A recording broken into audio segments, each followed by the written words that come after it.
Hi viewers, welcome to our channel. ప్రస్తుతం మనతో పాటు టీడీపీ స్పోక్స్ పర్సన్ సూర్యదేవ లత గారు ఉన్నారు. వారితో ఒకసారి మాట్లాడదాం. నమస్కారం మేడం. నమస్తే మేడం, తెలంగాణలో చూసాం ఫోన్ ట్యాపింగ్ వ్యవహారం ఎంత సంచలనంగా మారిందో. చాలామంది ప్రతిపక్షాల నేతల ఫోన్లు ట్యాప్ చేశారని చెప్పేసి ఆరోపణలు రావడం చూసాం. అయితే ఇప్పుడు అదే పరిస్థితి ఏపీలో కూడా వచ్చింది అని చెప్పేసి అంటున్నారు. లోకేష్ గారు ఫోన్ ట్యాప్ అయిందని వార్తలు రావడం చూస్తున్నాం. మరి దీంట్లో నిజం ఎంత ఉంది? లోకేష్ గారు ఫోన్ ట్యాప్ అయిందా లేదా మేడం?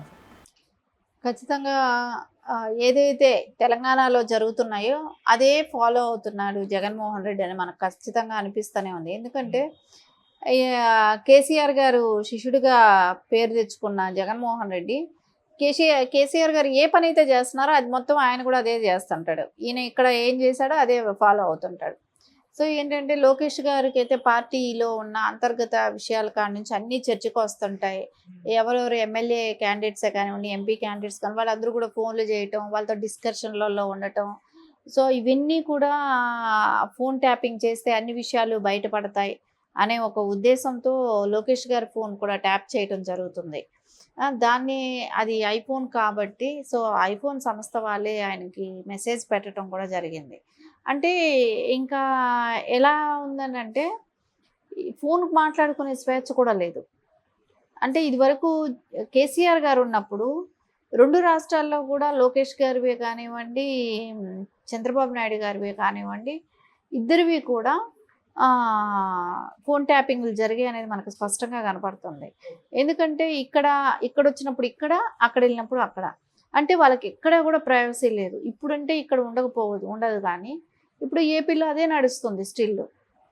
సో అవన్నీ చేసేది ఎవరనేది కూడా తెలుస్తూనే ఉంది కదా. ఆంజనేయులు ఆయన చేపిస్తున్నారు, డీజీపీ ఇంకా వీళ్ళందరూ కూడా చేపిస్తున్నారు అనేది కూడా కంప్లైంట్ ఇప్పుడు ఈసీకి ఇవ్వటం కూడా జరిగింది కాబట్టి సో దాని మూలన వాళ్ళు ఏం రిజల్ట్ తీసుకుంటారో ఏమొస్తుందో చూడాలి. కానీ ఫోన్ ట్యాపింగ్ అనేది చాలా దారుణమైన విషయం. ఇప్పుడు తెలంగాణలో చూసాం ఎంతమంది జైలుకి వెళ్తున్నారు ఆఫీసర్స్ అందరూ కూడా. రేపొద్దున సేమ్ రిపీట్ అవుతుంది కదా. రేపొద్దున అక్కడ కూడా జగన్మోహన్ రెడ్డి ఎవరెవరితో అయితే చేయిస్తున్నారో ఆ నాయకులందరూ కూడా వెళ్తారు. వాళ్ళు కులం మీద ఆధారపడి ఒక కులం వాళ్ళందరినీ దానిలో ఇన్వాల్వ్ చేస్తున్నారు కాబట్టి సేమ్ తెలంగాణలో కూడా అదే జరిగింది. ఒక కమ్యూనిటీ వాళ్ళందరినీ అడ్డం పెట్టుకొని ఆ ఫోన్ ట్యాపింగ్లో ఎవరైతే సీఎం కమ్యూనిటీ ఉంటుందో అదే కమ్యూనిటీ వాళ్ళని పెట్టుకొని చేయించారు. ఇప్పుడు సేమ్ అక్కడ కూడా అదే జరుగుతోంది. ఖచ్చితంగా అయితే దీనికి అన్నిటికీ చెక్ పెట్టాలంటే ఈసీ గట్టి నిర్ణయం తీసుకోవాలి. ఎవరైతే దీనిలో ఇన్వాల్వ్ అయి ఉన్నారో వాళ్ళని సస్పెండ్ చేయాలి. దీని గురించి ఇప్పుడు ఫోన్ ట్యాపింగ్ అనేది ఖచ్చితంగా ఆపటానికి ఏ రకమైన చర్యలు తీసుకోవాలో అది తొందరగా తీసుకుంటేనే బెటర్ అనిపిస్తుంది. ఎందుకంటే ఎలక్షన్స్ ఉన్నాయి. సో ఎవరికి కూడా వాళ్ళ ప్రైవసీ లేకుండా పోతుంది.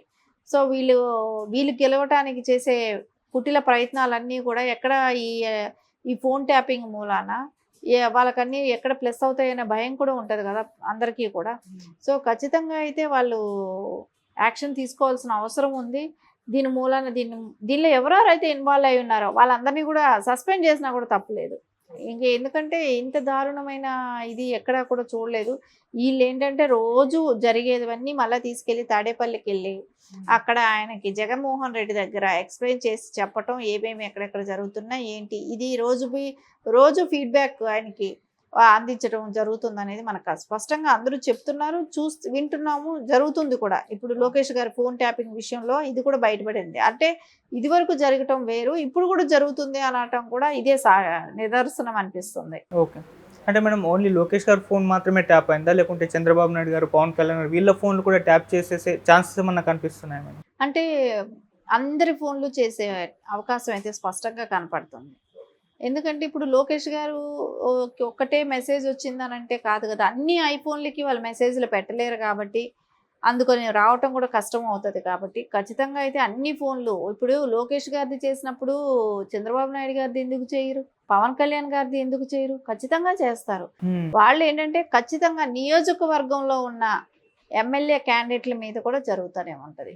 ఎందుకంటే అపోజిషన్ పార్టీ వాళ్ళ ఎమ్మెల్యేల క్యాండిడేట్ల మీద, ఎందుకంటే వాళ్ళు ఎలా ముందుకెళ్తున్నారు, ఏం చేస్తున్నారు, వాళ్ళ ప్లానింగ్ ఏంటి, ఎలక్షన్ ఇవన్నీ తెలుసుకోవటం, దాన్ని ఫెయిల్ చేసేటట్టు వీళ్ళు వేరే కొత్తగా ఆలోచించటం ఇవన్నీ చేస్తారు. కాబట్టి ఖచ్చితంగా అక్కడ ఇవన్నీ మనకు కనిపిస్తూనే ఉంది కదా. వీళ్ళందరూ కలిసి చేస్తున్న పనే. కానీ కొంతమందివి బయట వచ్చాయి, కానీ ఇంకా రావాల్సింది చాలా ఉంది. అది అన్నీ ఎప్పుడు వస్తుంది అంటే ఈసీ గట్టిగా నిర్ణయం తీసుకున్న టైంలోనే ఇవన్నీ బయట వచ్చే అవకాశం ఉంది.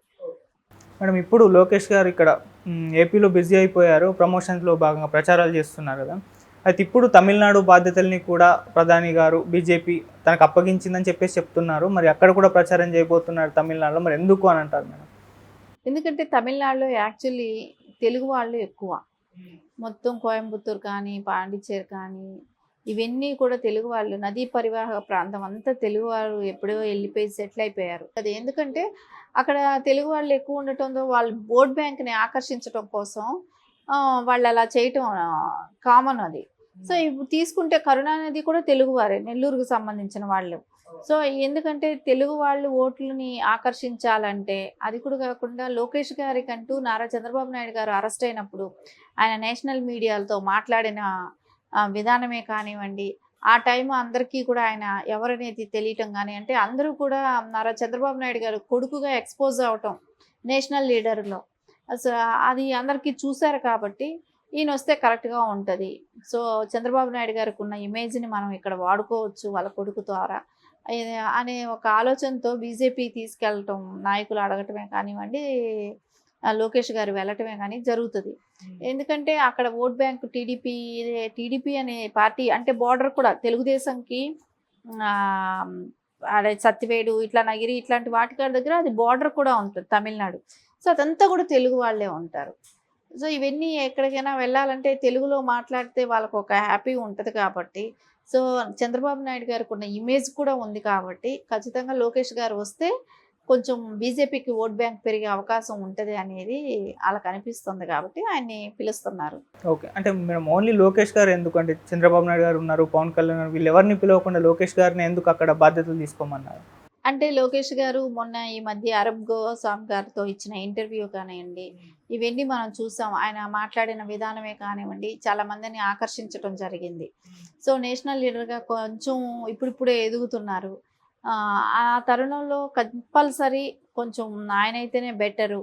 ఆ చంద్రబాబు నాయుడు గారికి ఉన్న ఇమేజే కానివ్వండి, సో ఇవన్నీ కలిసి వచ్చాయి కదా. చంద్రబాబు నాయుడు గారి కంటే తమిళనాడులో మంచి ఇమేజ్ ఉంది. ఆయన్ని అందరూ కూడా గౌరవిస్తారు. ఆయన ఇప్పటికీ వాళ్ళు అంటారు కదా, మీ ఆంధ్రాను తెలంగాణ వీళ్ళు ఎందుకు అలాంటి నాయకుడిని మిస్ చేసుకున్నారు, ఆయన ఎందుకు గెలిపించలేకపోయారు, ఆయన ఎందుకు గెలిపించరు, ఆయన్ని చూసి మేము నేర్చుకున్నాం. ఈవెన్ స్టాలిన్ కూడా అదే చెప్పారు.